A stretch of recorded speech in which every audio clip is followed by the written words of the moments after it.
सीताराम सीता राम सीताराम जय सीताराम सीता। बोलिए श्री सीताराम महाराज की।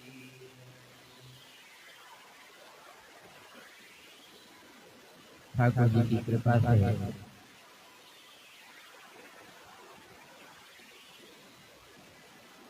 दैनिक सत्संग में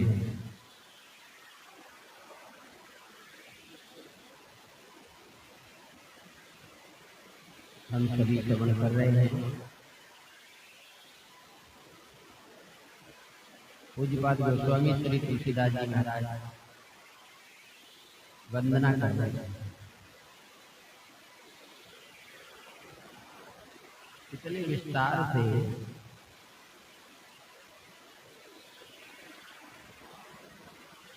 मंगलाचरण किसी भी पुराण में नहीं किया, किसी शास्त्र में नहीं किया।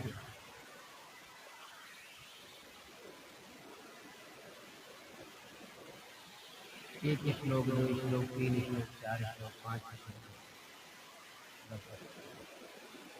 लेकिन पूज्यपाद गोस्वामी श्री तुलसीदास जी महाराज ने तो वंदना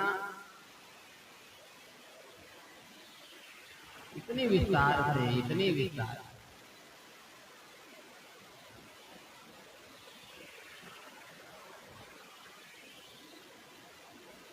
श्री रामचरितमानस की विशेषता है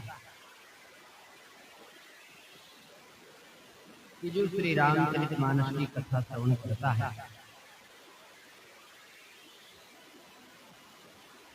उसको प्रणाम करना आ जाता है।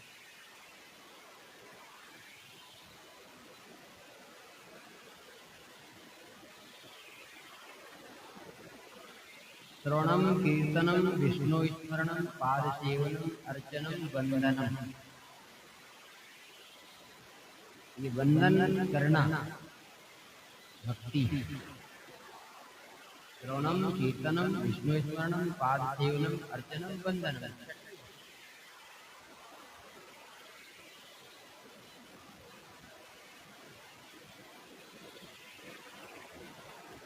तो आप किसी को भी वंदन करें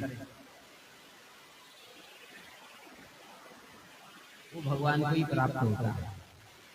किसी को भी वंदन करें भगवान को प्राप्त। गोस्वामी जी ने जो वंदना की है, जिन जिन की वंदना कर रहे हैं सब राम जी के भक्त हैं। भगवान से जुड़ने के कारण सब बंधन के योग्य हो जाते हैं।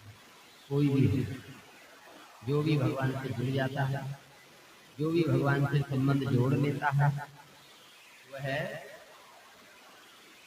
प्रणाम करने योग्य।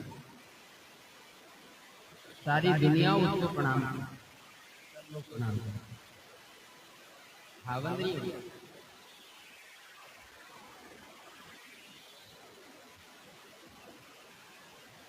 सीताराम गुणग्राम पुण्यारण्य विहाय वंदे विशुद्ध विज्ञान परमेश्वर का प्रसाद।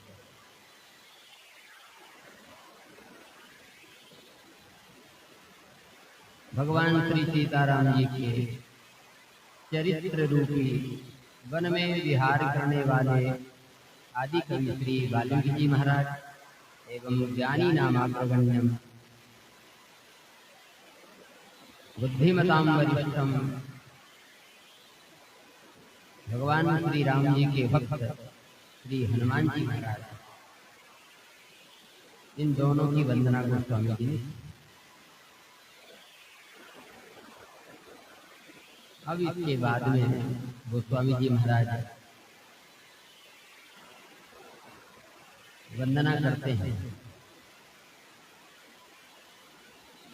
उद्भव स्थिति संगार कारणं क्लेशहारिणीं सर्वश्रेष्ठकरीं सीताहं नतोऽहं रामवल्लभम्। इस मंत्र में श्री जानकी मैया की वंदना की और यह स्पष्ट नाम लिखा है सीताहं नतोऽहं। श्री सीता जी की मैं वंदना करता हूँ। तो अब श्री सीता जी को क्या कह करके और गोस्वामी जी वंदन कर रहे हैं। सबसे पहले लिखते हैं उद्भव स्थिति। उद्भव का मतलब इस संसार को उत्पन्न करने वाली,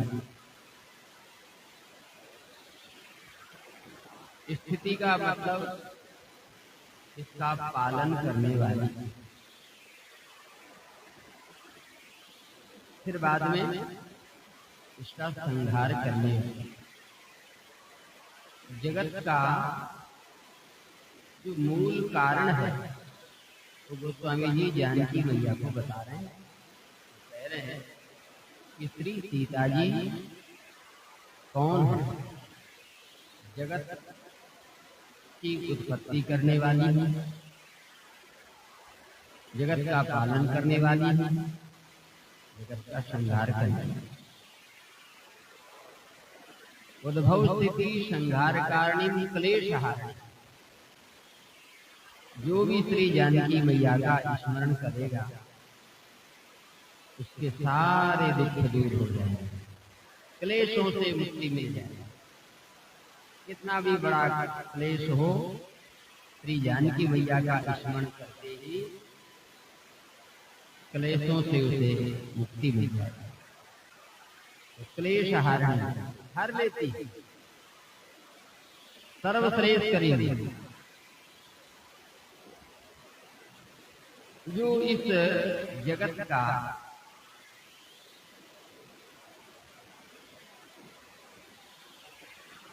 सर्वश्रेष्ठ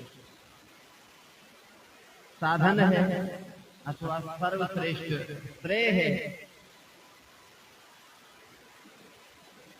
वो प्रदान करती है। जो इसका मूल धन है,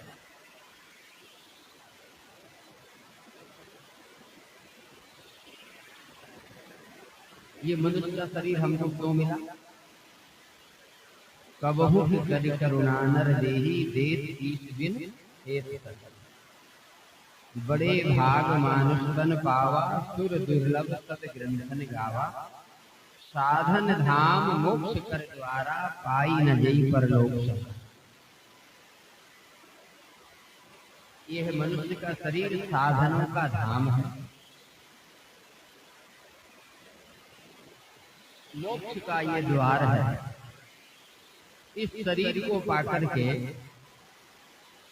और मुक्ति को प्राप्त नहीं किया, अपना उद्धार नहीं किया, तो ये शरीर मिला तो क्या और नहीं मिला तो कोई लाभ नहीं। इसका मुख्य उद्देश्य ही है अपना कल्याण कर लेना, दूसरा कोई हेतु ही नहीं।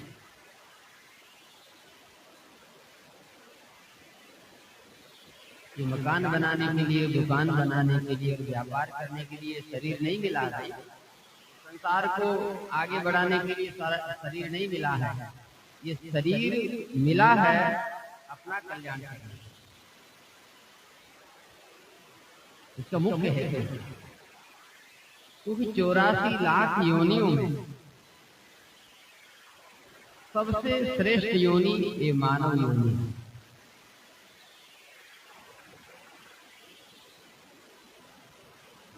नर समान नहीं कवनिहु देहि देत हित बिनु हेतु सनेहि।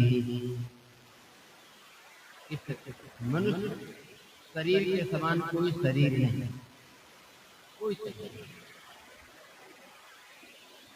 नर समान नहीं कवनिहु देहि, कोई ऐसी देह नहीं है जो इस मनुष्य देह की बराबरी कर सके। जीव चराचर जाचत ते ही, चराचर जीवों में इसको देखा जाए और फिर इसका मिलान किया जाए, तुलना की जाए, तो क्या इस मनुष्य शरीर की तुलना में दूसरी योनियां हो सकती है? नहीं हो सकती। गर्मी लग रही है, पंखा चला दिया। ये सुविधा पशु योनि में है। क्या पशु को गर्मी लगती है तो वो पंखा चला सकता है? उसको प्यास लगती है तो क्या नल चला करके पानी पी सकता है? नहीं पी सकता। सर्दी लगती है तो हम लोग रजाई कंबल ओढ़ लेते हैं। पशु के पास कहाँ व्यवस्था है? उसको तो वाणी नहीं दिया, बोल नहीं सकता है ना। ये विवेक जो है ये मनुष्य के पास ही है, पशु के पास नहीं। क्या पशु भगवान की कथा सुन सकता है? नहीं सुन सकता। भगवान की कथा में नहीं आता। कथा का मतलब होता क्या है ये केवल मनुष्य जानता है। पशु पक्षी कीट पतंगे आदि की योनि में रहने वाले जो जीव हैं उनको इस बात का ज्ञान नहीं है।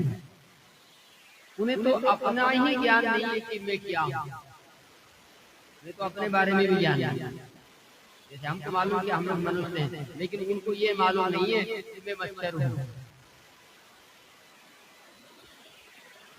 मैं पशु हूँ, मैं पक्षी हूँ, ये उनको मालूम नहीं। वहां विवेक नहीं होता है। अब खाना पीना सोना जागना ये व्यवस्था तो शरीर है, तो भगवान ने सबको दिया। भूख प्यास सबको लगती है, सबको नींद आती है।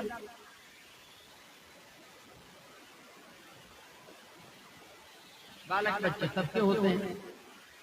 तो ये तो एक शरीर की जो प्रक्रिया है तो सबको अनुभव होता है, इसमें कोई बड़ी बात नहीं। विशेष बात तो यही है कि मनुष्य का शरीर जो है मिलने पर हमको ये ज्ञान रहता है कि हम मनुष्य है, ठाकुर जी हैं, वृंदावन धाम है, अवध धाम है, सत्संग है। ये जो विवेक है ना ये केवल मनुष्य के पास ही होता है, पशु के पास नहीं होता है।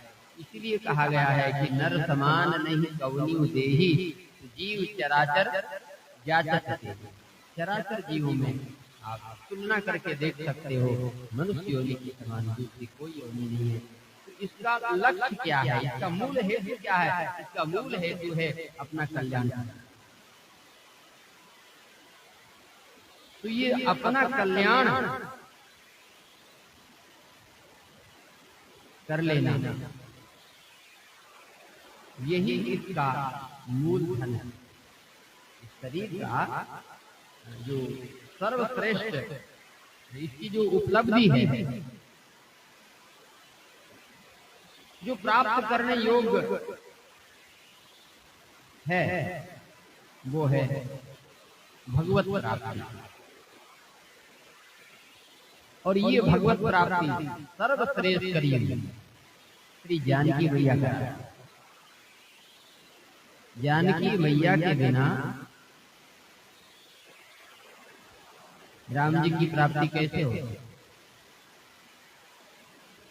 माँ ही बताती है कि बेटा ये तेरे पिताजी हैं, माँ बताती है।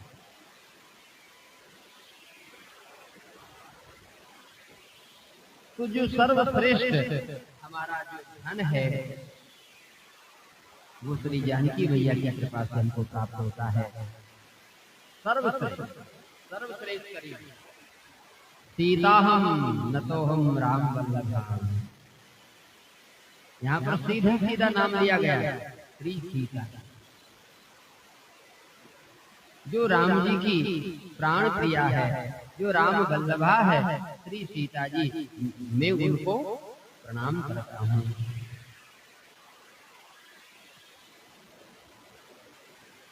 और आगे कहते हैं उद्भव स्थिति संगार कारणं क्लेशहारणं सर्वश्रेष्ठकरीं सीताहं नतोऽहं राम वल्लभम् यन्माया वसवर्ति विष्णुकुलं ब्रह्मादिदेवासुरा यत्तत्त्वाद्मृतैव भाति सकलं रज्जो यथा रहेर्भ्रमः यत्पादकलौमेकमेव हि भवाम्भोधे चितीर्षावतां वन्देऽहं तव शेषकारणपरं रामाख्यमीशं हरिम्। इस मंत्र में भगवान श्री राम जी की वंदना की, पहले श्री जानकी जी की और उसके बाद में श्री राम जी की वंदना की जा रही है।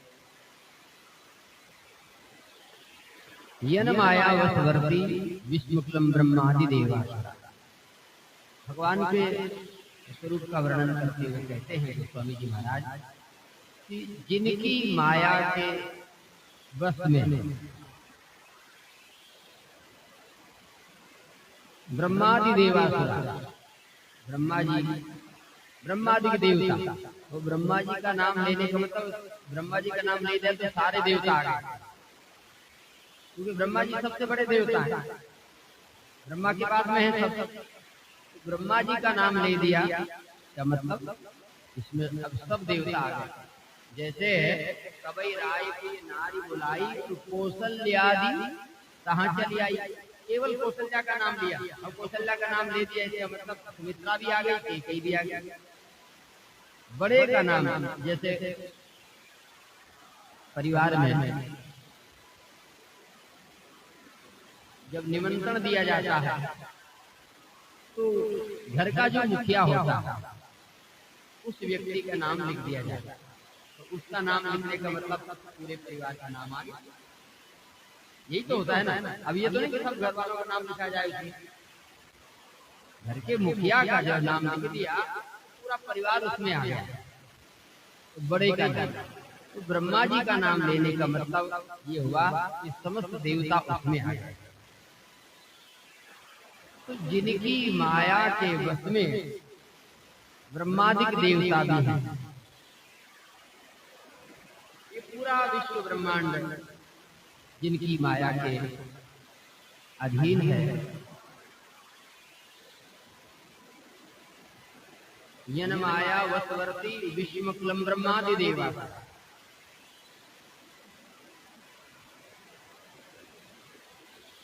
देवता दानव आदि सब जो है भगवान के वश में, जिनकी माया है।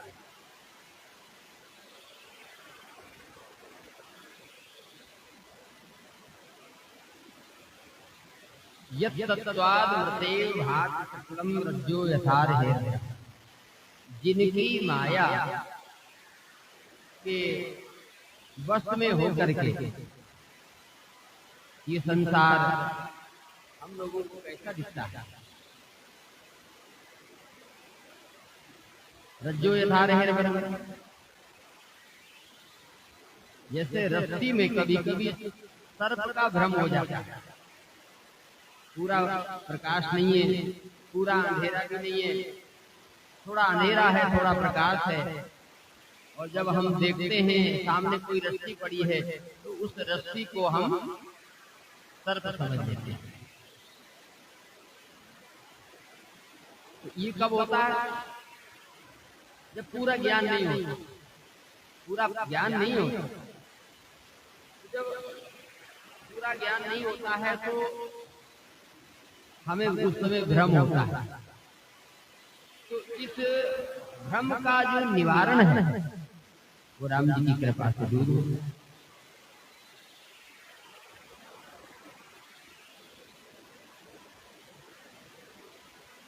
रस्सी पड़ी है, सर्प समझने डर गए, जबकि सर्प नहीं है।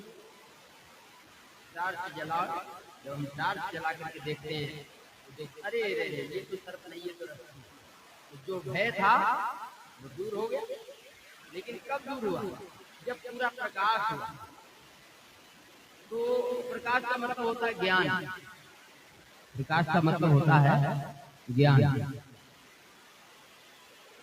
जगत प्रकाश प्रकाशक रामु तो मायाधीश ज्ञान गुण धामु।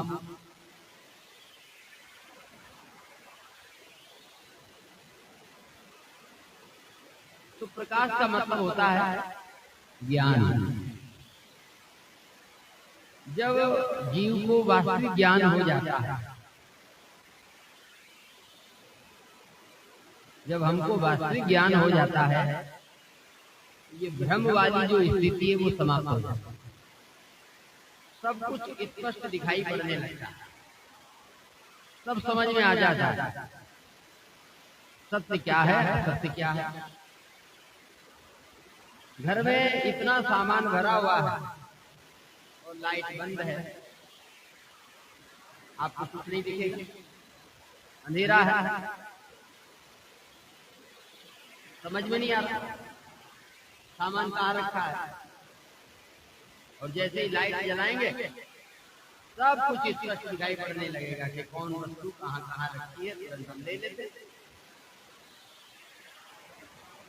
जब तक हमको ज्ञान नहीं होगा, जब तक हमको वास्तविक ज्ञान की प्राप्ति नहीं होगी, हमारे अंदर ज्ञान नहीं प्रकट होगा, तब तक ये संसार हमको ऐसे ही समझ में आएगा।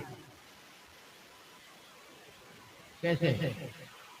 ब्रह्मवत, कहीं दिखेगा कहीं कुछ नहीं दिखेगा, किसको कुछ समझेंगे किसी कुछ समझेंगे, सत्य को असत्य समझेंगे और असत्य को सत्य समझेंगे, ये भ्रम है। सत्य को हम असत्य समझ लेंगे और असत्य को कभी कभी सर पर पड़ा है और भ्रमवश हमने उसको रस्सी समझा, पकड़ लिया। कभी कभी सर्प को रस्सी समझ लेते हैं, भ्रमवश दिखाई नहीं पड़ा तो उसको रस्सी समझ करके उस सर्प को पकड़ लिया।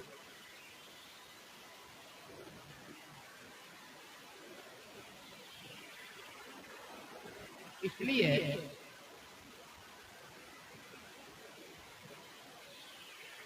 भ्रम में यही होता है, सत्य को असत्य समझ लेते हैं और असत्य को सत्य समझ लेते हैं। तो ये सत्य और असत्य के बीच वाली जो स्थिति है, ये है भगवान श्री राम जी की कृपा से दूर होती है।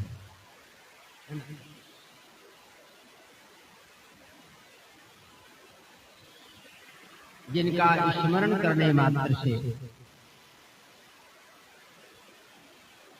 ये भव सागर हम बड़े आराम से पार कर सकते हैं। यत्पादप्लव मेघमेवहि भवं मोदेषु शीर्षावताम् वंदे हम तम शेष कारण परम रामाख्यमीशम हरिम। जो भगवान श्री राम जी सबके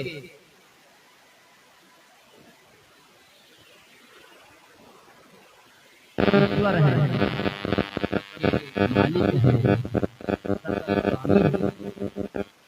ऐसे भगवान श्री राम जी को हम प्रणाम करते हैं।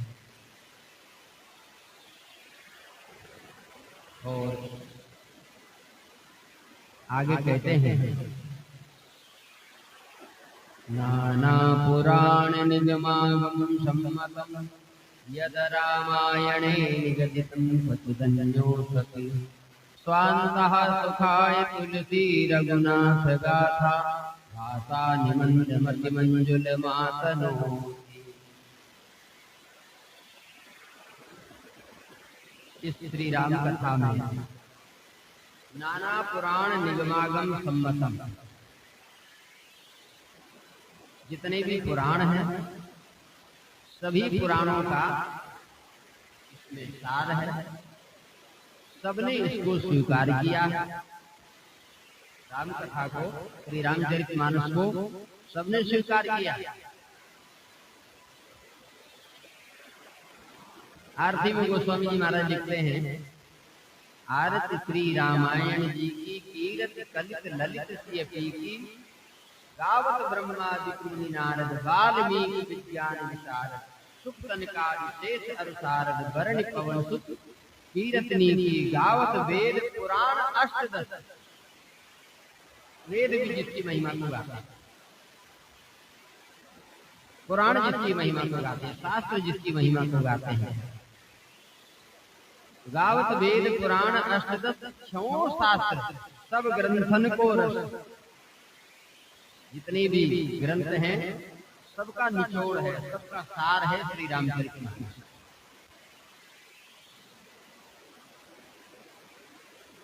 मुनिजन धन संतन को सर्वस्व, भक्तों का तो ये सर्वस्व ही। सार अन्न सम्मत सब ही, सबका सार है श्री रामचरितमानस।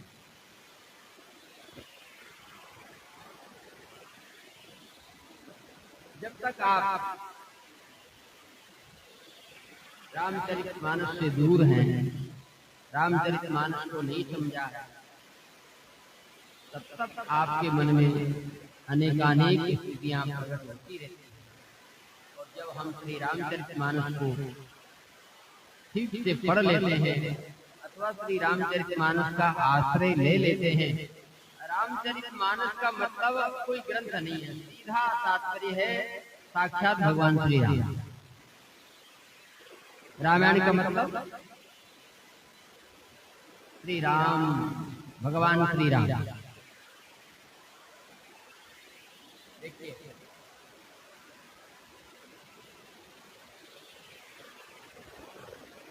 रामायण का मतलब भगवान श्री राम। राम धन अयन, जिसमें राम जी निवास करते हैं वो है रामायण। आप केवल रामायण का आश्रय ले लीजिए, आपको कहीं जाना नहीं पड़ेगा, कुछ भी करने की आवश्यकता नहीं पड़ेगी, सब कुछ आपको रामचरितमानस से प्राप्त हो जाएगा। सब कुछ आपको जो चाहिए, राम कथा खाली कामद गाई,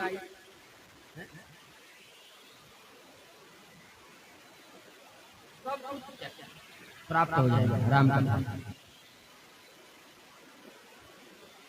तो नाना पुराण निगमागम सम्मत, सबने श्री राम कथा को स्वीकार किया।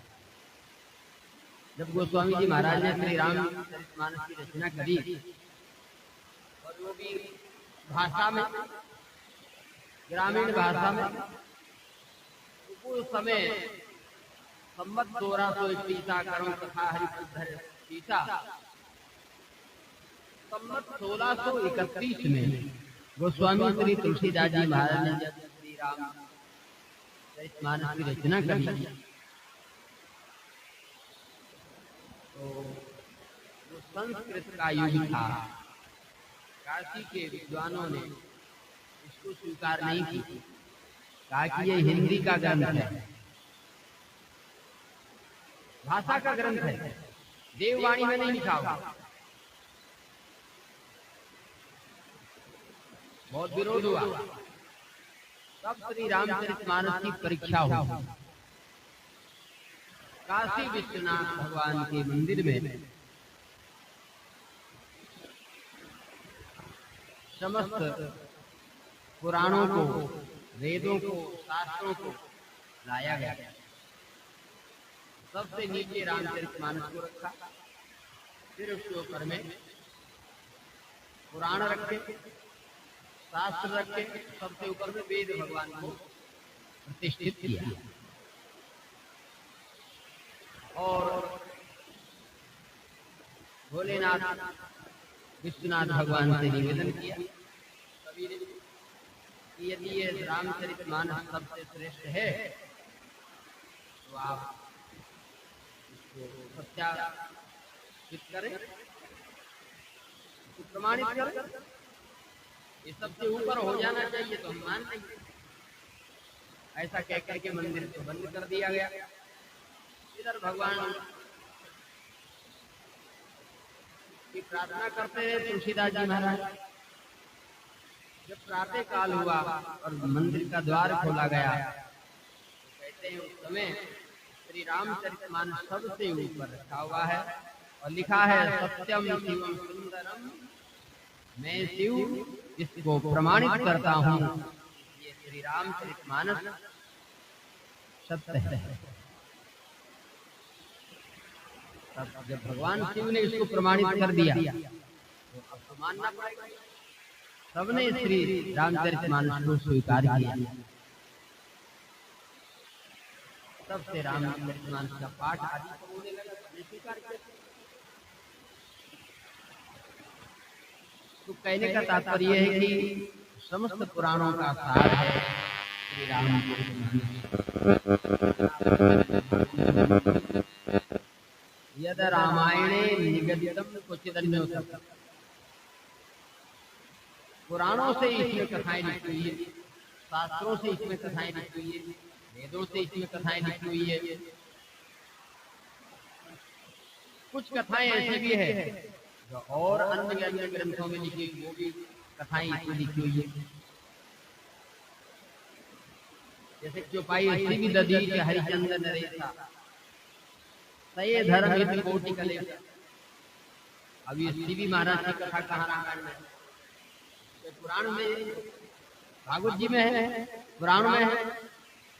जब तक आप भागवत नहीं पढ़ोगे, पुराण नहीं पढ़ोगे, तब तक आपको राम कथा समझ में नहीं आएगी। सीवी महाराज, दधीची महाराज, हरिश्चंद्र जी महाराज, तो इसलिए समस्त पुराणों का सार है। कुछ अन्य शास्त्रों से भी लिया गया हुआ। अब इसको जो लिखा है इसका मूल हेतु क्या है, इसलिए लिखा है, तो कहते हैं स्वांतः सुखाय तुलसी रघुनाथ गाथा।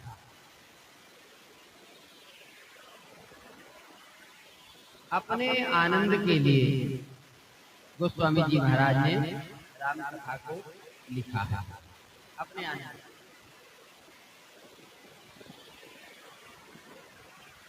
गोस्वामी जी ने लिखा तो अपने सुख के लिए। मोरे मन प्रबोध जई होई, भाषा बद्ध करब में सोई। मेरे मन को प्रबोध हो, मेरे मन को शांति मिले, मेरे मन को विश्राम मिले।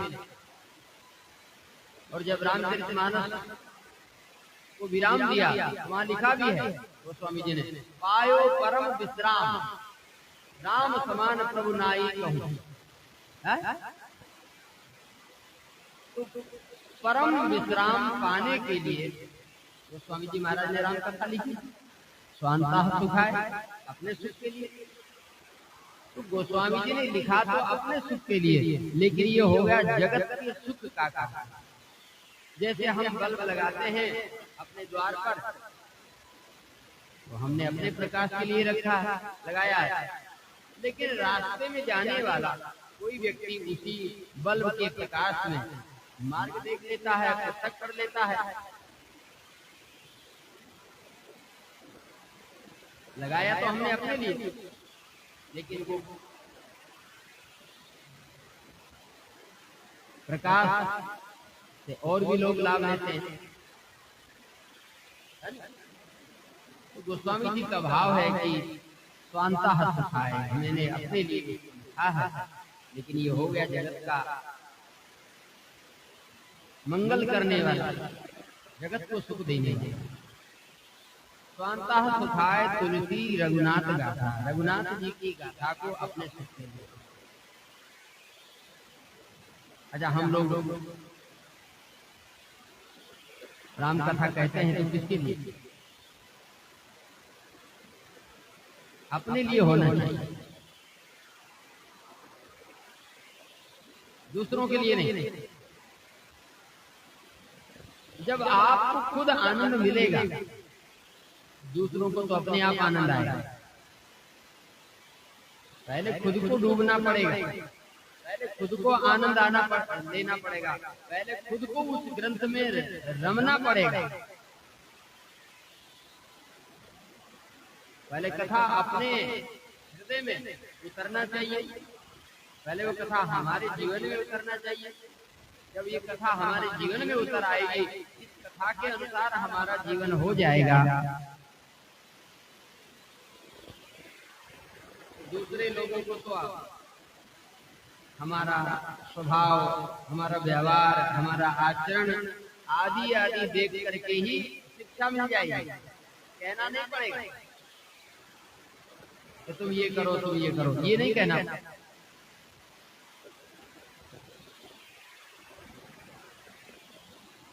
तो राम कथा पहले अपने जीवन में उतरे। वक्ता स्वयं कथा सुनता, वो खाली कहता ही नहीं, वो सुनता है और उसे सुनना चाहिए। खुद की कथा उसे सुनना चाहिए। जब ये कथा हमारे जीवन में उतर आएगी तो दूसरों को तो अपने आप ही सुख मिलेगा।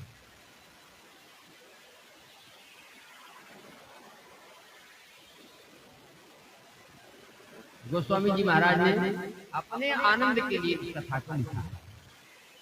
स्वांता सुखाय तुलसी रघुनाथ गाथा, भाषा निमंद मति मंजुल मातन होती। भाषा में लिखा भले, लेकिन राम जी का नाम लिखा हुआ है, राम जी की महिमा इसलिए।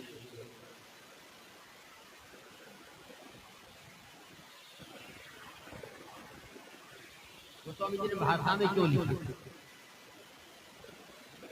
इसको?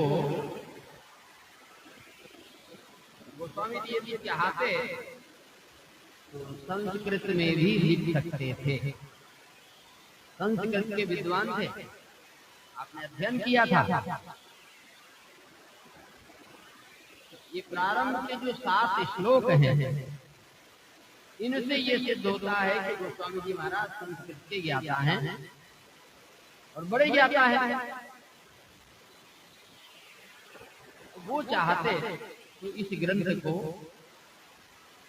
संस्कृत में भी लिख सकते थे। और प्रारंभ में ऐसा ही हुआ।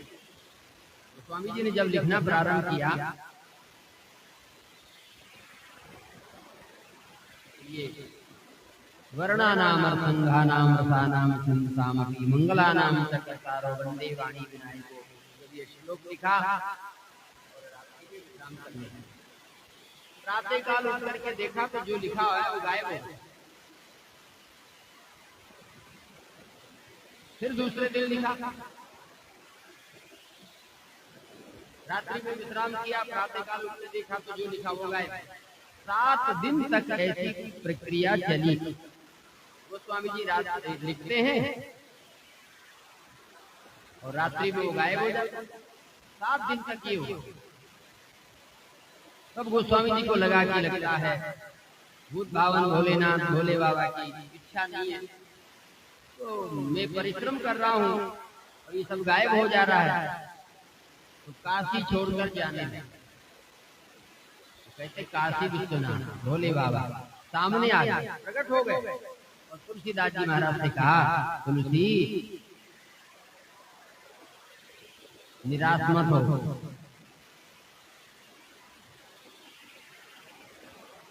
संस्कृत का त्याग करके और तुम इसको ग्रामीण भाषा में लिखो, सबका मंगल होगा, सबका कल्याण होगा। अरे सबके काम आना चाहिए ना। भोले बाबा तो त्रिकालदर्शी है, ये ईश्वर है। आने वाला जो समय होगा, लोग संस्कृत की तो बात ही क्या, हिंदी का भी ज्ञान नहीं होगा। आज वर्तमान का यदि जो समय हम देखते हैं, वर्तमान समय में क्या चल रहा है, लोग जो है ना अपने बच्चों को इंग्लिश मीडियम स्कूल में पढ़ा रहे हैं। जन्म लेते ही उसको अंग्रेजी वाले स्कूल में भर्ती करवा दिया, हॉस्टल में डाल दिया। अब जब तक पढ़ाई पूरी नहीं होती तब तक वो वहीं रहता है। कितने बड़े बड़े घरों के लड़के हैं, अमीर लोगों के, सेठ लोगों के जो बालक बच्चे हैं, वो सब अंग्रेजी पढ़ रहे हैं।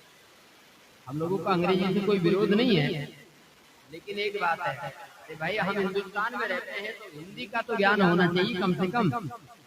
ऐसे ऐसे बच्चे मिलते हैं कि उनको हिंदी लिखना नहीं आता, पढ़ना नहीं आता। जिसने बड़ी बड़ी डिग्रियां प्राप्त कर रखी उसको रामायण पढ़ना नहीं आता, रामायण की चौपाइयां ठीक से वो पढ़ नहीं सकता, रामायण नहीं पढ़ सकता। जैसे हम लोग ले ताल स्वर में दी, जैसे हम लोग गाते हैं, वैसे वो पढ़ा लिखा व्यक्ति रामायण नहीं पढ़ सकता।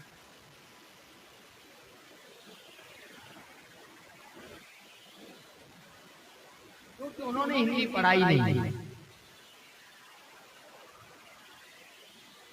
तो भोले बाबा तो त्रिकालदर्शी है ना, वो जानते हैं कि आने वाला जो समय है, ऐसा समय आएगा कि लोगों को संस्कृत की तो बात ही क्या, हिंदी का भी ज्ञान नहीं होगा।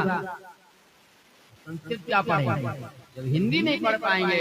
हिंदी के बारे में रामचरितमानस हिंदी में जरूर है, लेकिन इसका अर्थ बड़े बड़े विद्वान लोग नहीं लगा पाते। ऐसे ऐसे शब्दों का प्रयोग है हिंदी में रामचरितमानस में कि चौपाइयों का अर्थ करना मुश्किल हो जाता है। एक एक चौपाई के ऊपर लोग पीएचडी करते हैं। रामायण तो साधारण ग्रंथ नहीं है। तो भोले बाबा ने कहा कि तुलसी, तुम ग्रामीण भाषा में इस ग्रंथ को लिखो, संस्कृत लिखोगे और लोगों को समझ में नहीं आएगा, पढ़ नहीं पाएंगे, तो तुम्हारा जो परिश्रम है वो व्यर्थ जाएगा। काम आना चाहिए ना, लोगों को समझ में आना चाहिए कि इसमें क्या लिखा है। हम कथा सुनावे और आपको समझ में ही नहीं आवे, तो सुनाने से फायदा क्या, क्या लाभ? जब समझ में ही नहीं आया तो सुनाने से लाभ क्या है? भगवान शिव ने कहा कि तुम संस्कृत में लिखोगे और लोगों को समझ में नहीं आएगा, पढ़ नहीं पाएंगे। भाई संस्कृत का ज्ञान सबको तो है नहीं। आने वाला जो समय है वो तो ज्यादा खतरनाक समय आ रहा है। इसलिए भगवान शिव ने आदेश दिया कि तुम इसको जो है भाषा में लिखो, सबके समझ में आए।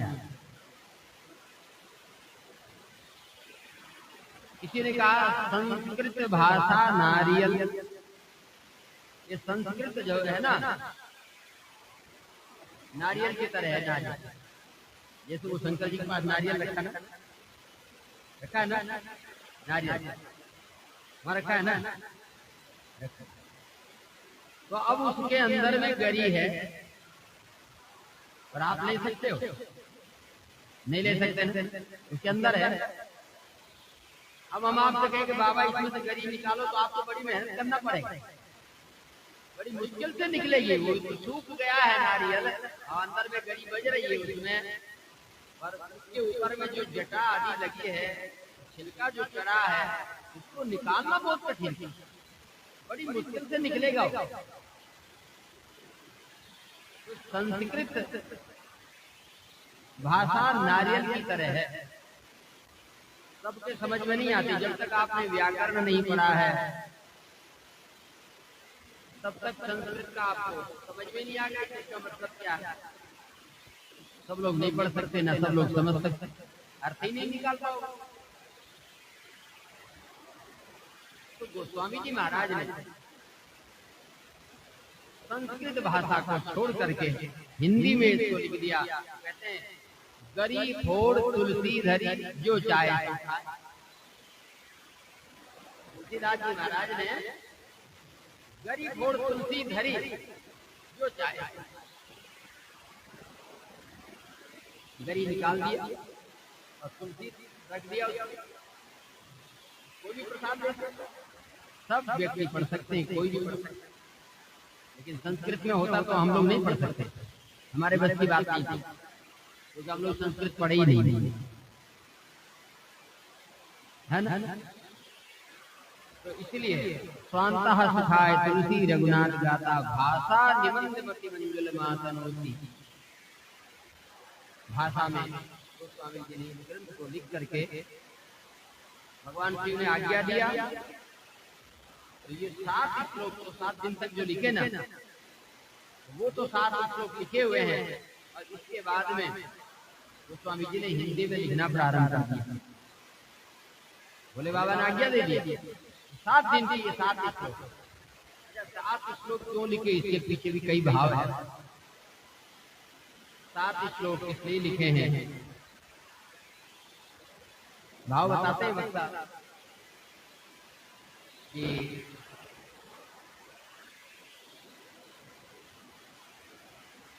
ये रामचरितमानस सातों समुद्रों के ऊपर शासन करने वाला होगा, सबके ऊपर इसकी सत्ता होगी, सबके ऊपर इसका शासन चलेगा। अथवा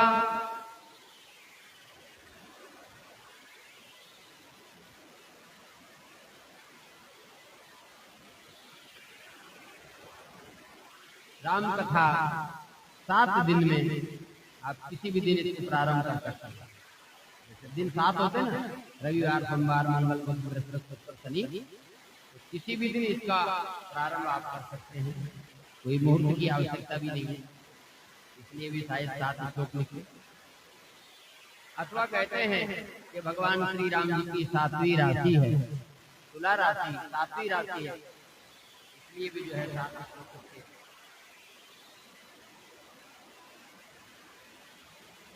अनेक भाव है, वो स्वामी जी ने 7 मंत्र लिखे। और इसके बाद में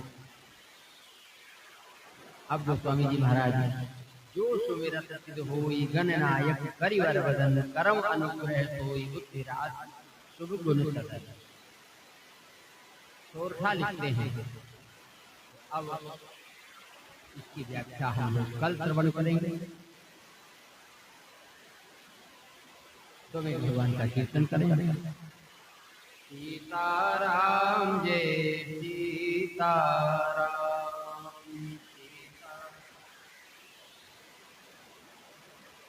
सीताराम जय सीताराम, सीताराम सीताराम जय सीताराम, सीताराम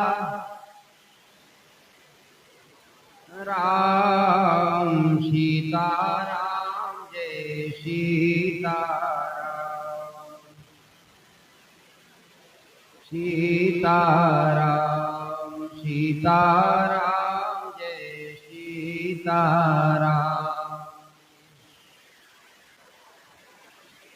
राम सीताराम जय सीताराम,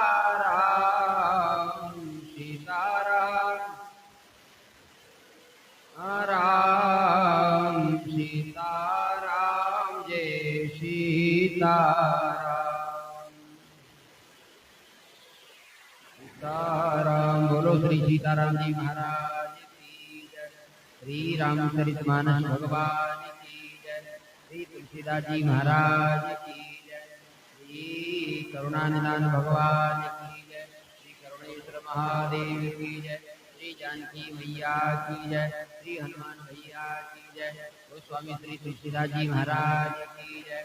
सब संतन की, श्री सद्गुरुदेव भगवान की, श्री सनातन राम भगवान की, श्री युगल सरकार की, श्री वृंदावन धाम की, राधा रानी की, यमुना महारानी की, योगेश्वर महादेव की, ब्रजराजी गोत्र की, सब संतन की, सनातन धर्म की। जय जय श्री सीताराम, जय जय श्री राधे।